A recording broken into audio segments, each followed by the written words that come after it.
All righty. So remember last week, Corinne kind of went over some of the things that have happened in contracts. Again, I want to remind you, especially with this type of subject, we want to be careful of uh, of saying any brokerage names and or any realtor names. We want to learn from things we've done, learn from things that they may have done. But we're going to continue on with some of that subject. And so, if you guys think of anything past contract, whether it was you making the mistake, whether it was the other agent making the mistake, let us know so we can talk about those and how those can be done better. If you've been in any of my contract classes, you have heard me say, do not create ambiguity in your contracts. There is, those, when you create that question mark, let's just say, in a contract, me, it always is one of those things that can cause stress for the buyer, can cause stress for the seller, and the agents and everybody involved. So remember, when we're buying a home, verbal agreements are meaningless, basically. Everything needs to be in writing and signed off to be legally binding. It needs to be written. It needs to be written clearly and concisely, so that you know that no one there is no confusion. In other words, uh, when I get a agent that comes to me and says, "Hey, Rick, what do you think this is saying?" That contract's obviously got ambiguity. If you yourself are looking at that contract, you as a professional realtor are looking at that contract, wondering what exactly it means, that contract, that verbiage has created ambiguity.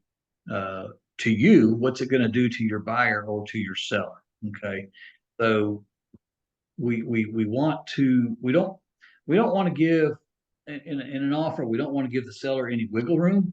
And what I mean by that, everything is well defined on what we're asking for. So if I take a contract, if I take a purchase sale agreement and give it to one of our brand new agents that actually has gone through contracts class, but that's it. And they should be able to understand everything involved, from price to title to closing costs to things that are remaining with the house to things that are leaving with the house. They should be able to read that and understand it with no problem. If they are asking the question, well, does that stay, or does so are they paying this, and or who's paying that? Uh, then that contract is confusing, and on down the line could create that ambiguity we are talking about. So if you can't understand it, don't expect the seller on the other side to understand it. Don't assume that the other agent, when you write a purchase sale, is going to know exactly what you're going to be talking about. So assume nothing. And honestly, a small dose of paranoia is not a bad thing in some of these things. In other words, paranoia that, okay, if I don't write it in a certain way, they're not going to understand it, and they're not my client may not get the closing costs that I'm asking. They may not get the refrigerator. They may not get things that I'm trying to get for them. It's not well defined in that deal. So let's just think about this. I think the ambiguity can start from the beginning with the listing agent. The listing agent, let's think of examples, and you guys come up and think of examples that happened with your deals, that whether you did it or created it by not meaning to, or it was created before you. So let's take a listing agreement. That ambiguity can be in the MLS in the description. That ambiguity can be in the listing agreement between you and the seller. They may not understand the total amount of commissions it is, and that smaller number under that is being shared. So if they don't understand that, you didn't do a good job explaining that contract to them. Okay, they had a question. If you, the agent, are going in the MLS and you're writing, all appliances stay. Okay, I want everybody to define to me what all appliances are. Okay, I know there's boilerplate language in the purchase sale agreement, but when you say in that and a, a buyer who may be a first time home buyer, maybe a second time home buyer, whatever, they are reading in there that all appliances stay. What define that? Define that. I understand boilerplate language has most of those appliances, but now let's take it a little farther. Let's say it's you put as a listing agent the refrigerator stays. Okay, you as a buyer's agent write in there refrigerator to stay. That refrigerator in there is one of these high tech refrigerators that gives you a massage before you go in there and get a can of water or whatever. It's a $6,000 refrigerator. Well, there's also in the garage, there's a beer fridge out there that's avocado green from 1979, and I remember the ones I had. So, but if you go if you just put the refrigerator to stay, which refrigerator is it? I understand that I would assume it's the $6,000 refrigerator. I understand you would assume it too. But when we're dealing with something like that, wouldn't it be better to go ahead and define that refrigerator?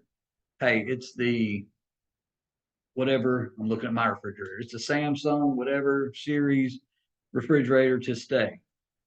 And that way you now have defined it of what refrigerator stays. Not defined in the MLS.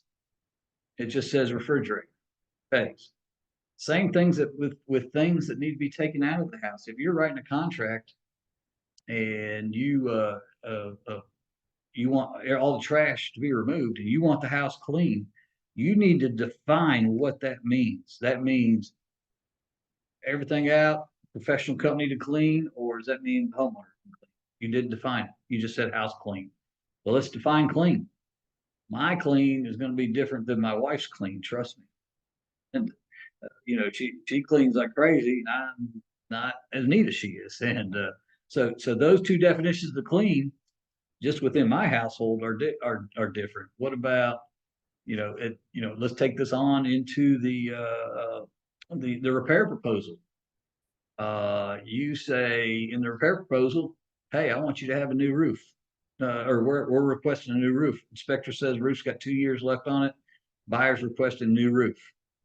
You drive by 6 weeks later or 3 weeks later, you see the homeowner up there hammering nails and putting up shingles. Is that what you wanted, the homeowner to do it? Or were you looking for a professional roofer with a warranty, licensed and insured? If you did not define it in your purchase sale agreement, it's going to create confusion or could create confusion. So does that all make sense? And I would love to hear somebody tell me where we've had confusion. And I know there's a few because I'm looking at some of y'all. We've talked about a few of these and where the confusion. Why is CJ smiling there, buddy? My biggest confusion, honestly, is one thing that we're kind of dictated to on contracts, regardless, which is the lenders. Um, no names, but thankfully for connection, I was able to get some straight answers and some guidance, and obviously you, but still not happy with the verbiage they came up with because I think it's already addressed in the contract. However, the lender, again, no names on this one, it wasn't Alec, obviously, but they pulled the title expenses outside of the closing expenses, even though they're all included in that paragraph section, D, I think it is. I, we kind of have to listen to them because they're the ones giving the money to our client. So ethically, we're bound to listen to our client. I don't agree with it. Yeah, and CJ, if I can speak onto that, Yeah. because we dealt with it last week, and CJ did fine with it, but what we had here on this one was in the middle of a deal, the lender changed types of financing, which changed the amount the seller was allowed to pay in closing costs and title expenses. So where he had a pre-approval letter and they were allowed to pay, seller was allowed to pay up to 6%, I believe it was. They got down to 3% when they changed the type of loan. That's not exactly right, but that's the idea here. So the buyer was not going to be able to get as much in concessions as they thought, but they felt like they were still. Uh, I do. I think we as agents could make sure that up front when we do that, that hey, if you set that expectation with that buyer, CJ, and this is first, be honest with you, probably I've ever dealt with it where we had to reduce in the middle of the contract because they changed loan types. Um, but I think it's the we as agents, what we can do is we can set that expectation up front. Say, by the way, if you change any kind of loan type in the middle of this deal, this number has to change. Something I would have never thought of, to be honest with you. So I'm not faulting you because I've never seen it happen, to be honest with you. So, and it was a $900 difference. Is that correct, CJ?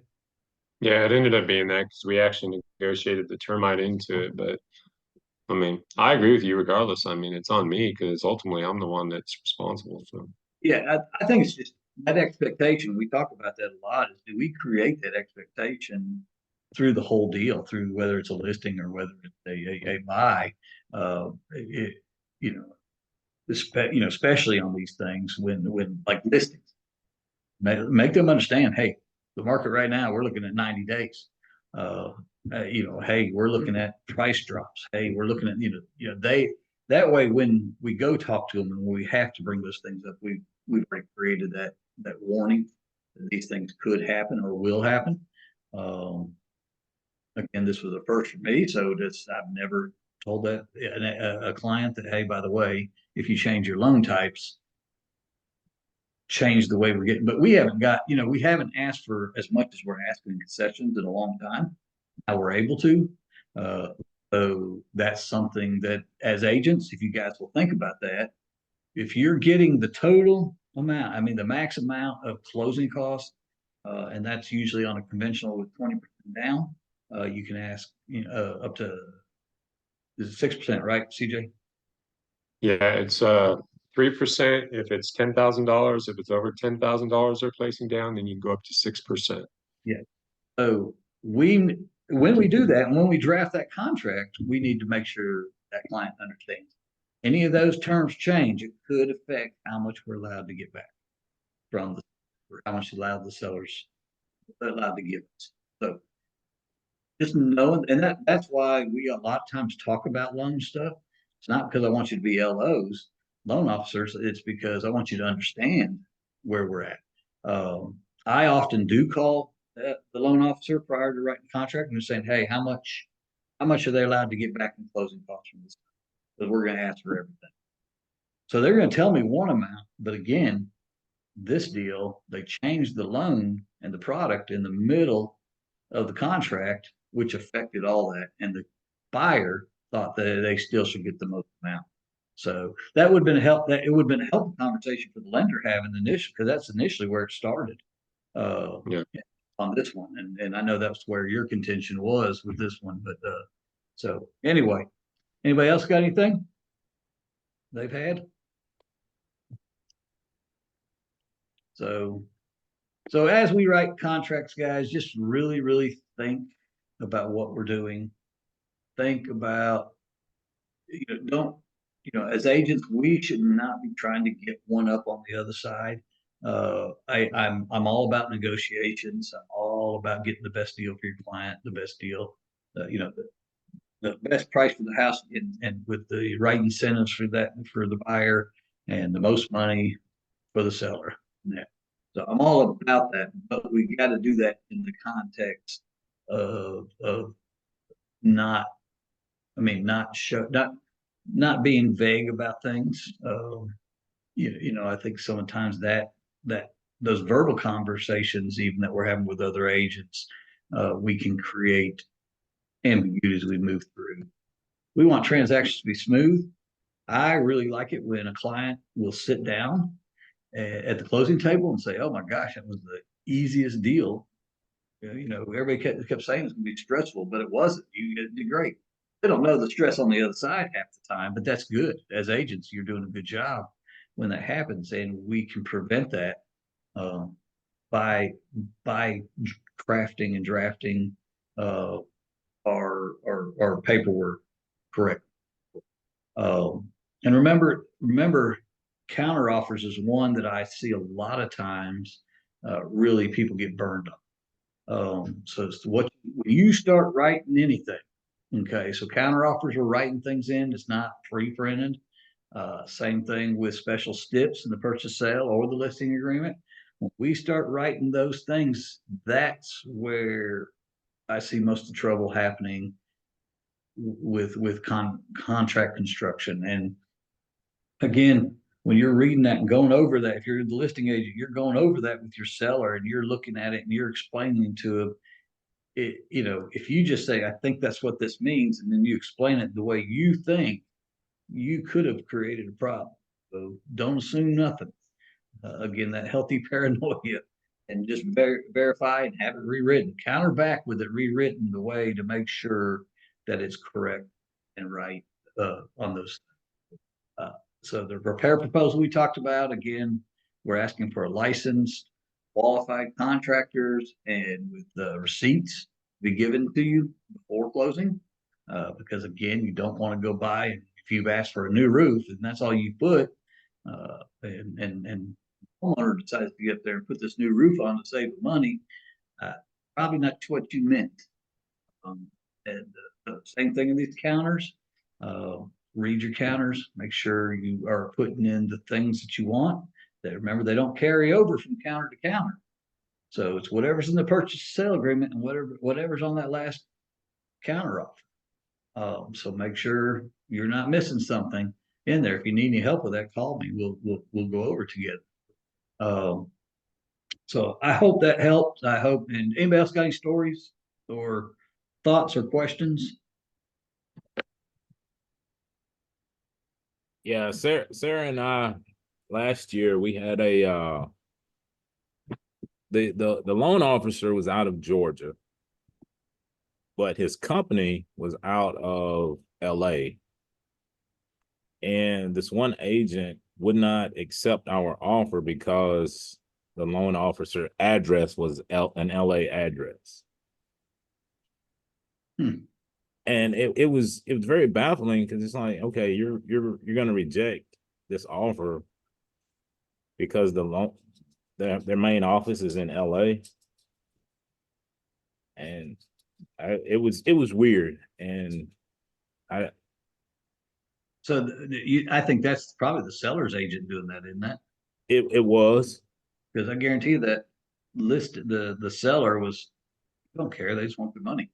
Uh, so yeah, and and that's you have one bad experience with an LA loan officer, and that's in that agent's mind for the rest of the time. Same thing, and that's why we always talk about us being professional for our brokerage because one agent does a bad job in our brokerage, it reflects on all of us, and or it can. I shouldn't say it does, but it can reflect on all of us. That those agents saying, "Oh, it's another United Real Estate agent." Now, I want them to say, "Oh, great, it's a United Real Estate agent. It has such a smooth transaction with Monica that I want to do another one with a United Real Estate agent." That's that's what we're trying to create, and I'm sure, Christopher, this is the way this kind of went down with in that agent. It's not right, and I would dare say it's not even really ethical to discriminate against somebody because they're from LA, or they're Yeah, LO from LA. yeah, because his mindset was that we were representing an investor. So obviously, I was thinking he got burnt on a deal with an investor, and it left a sour note in his mouth. So Yep, and that's why there's good relationships from the beginning. That listing agent can say, "Oh, this is a good offer. It's okay offer," or they can say, "Oh man, this is a great." Their verbiage and their tone and their attitude towards your offer can go either way depending on what rapport you have with them. So thank you for sharing. Anybody else? I had good morning, everybody. This is Gay, and I had a situation where I was the listing agent and the buyer changed loans just right before the appraisal was to be done with the first lender. And so it pushed the closing date out, and it was one of those where I'm selling and I'm buying, and it was just a hot mess. So the agent was a CPA who went into real estate, and he did not notify us that the buyer had changed lenders. So can you speak to that? Are we not supposed to notify or Yes. be notified when that happens? It's the notification form, but this, and yes, that can cause, now they are allowed to go get another loan. However, the rest of the terms of the deal are not supposed to change, okay?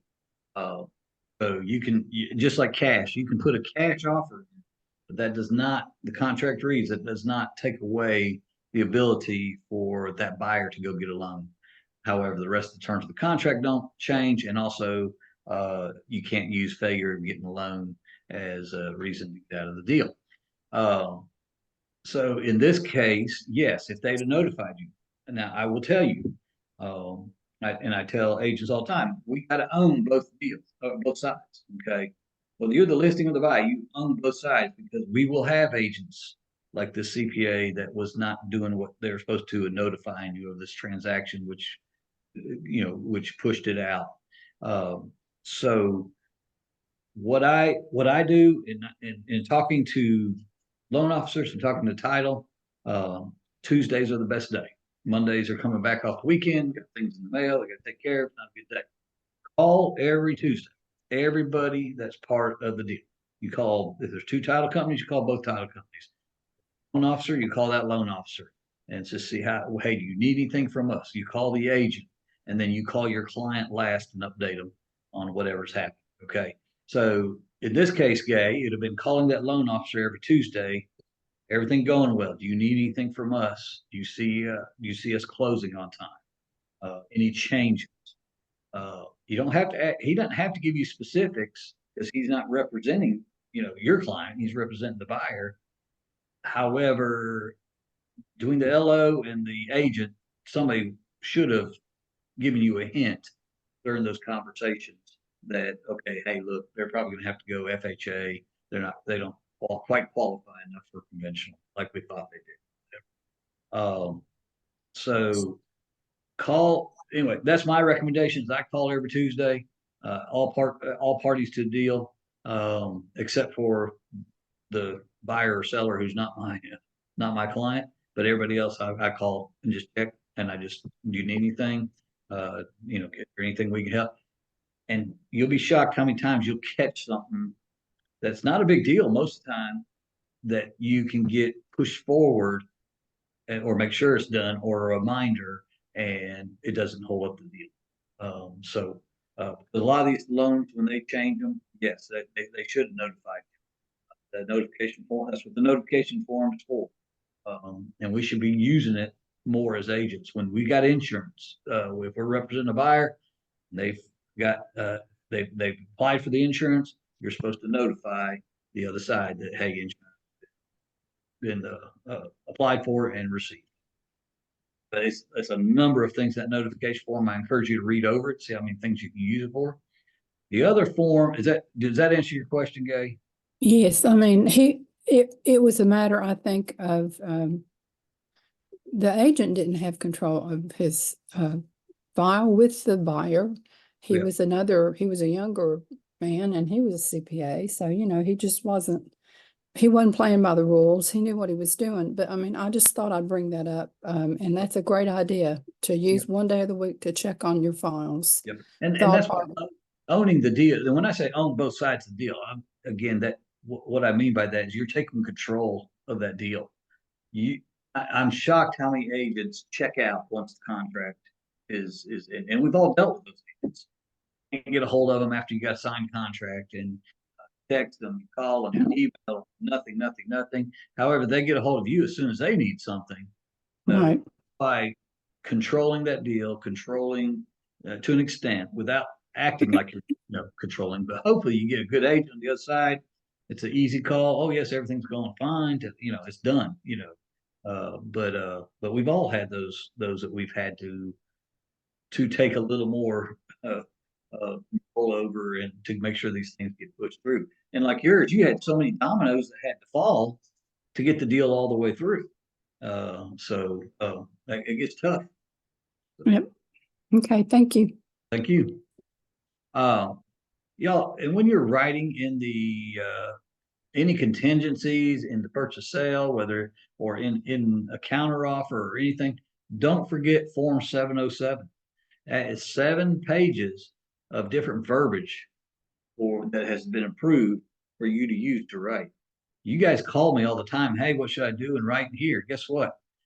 I'm not this brilliant dude. A lot of them I'm just reading right off 707.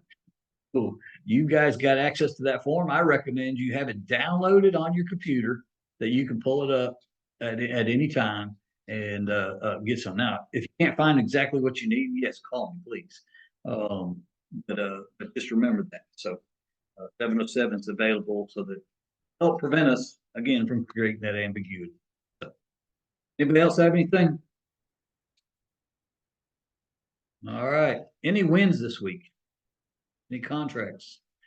Any good I am conversations? under contract on one of them. There you go. There you go. Congratulations. Thank you. Anybody else?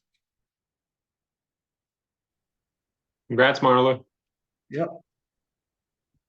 Thank you. All right. Well, guys, I got closings this week. Yeah. that's a good win. There you go. You get paid. Eat some Ramon. Yeah. Yeah. Don't clap your hands too hard there, Michelle, while you're driving. All right, guys, I look forward to hearing and talking to you this week. If you have anything, please reach out.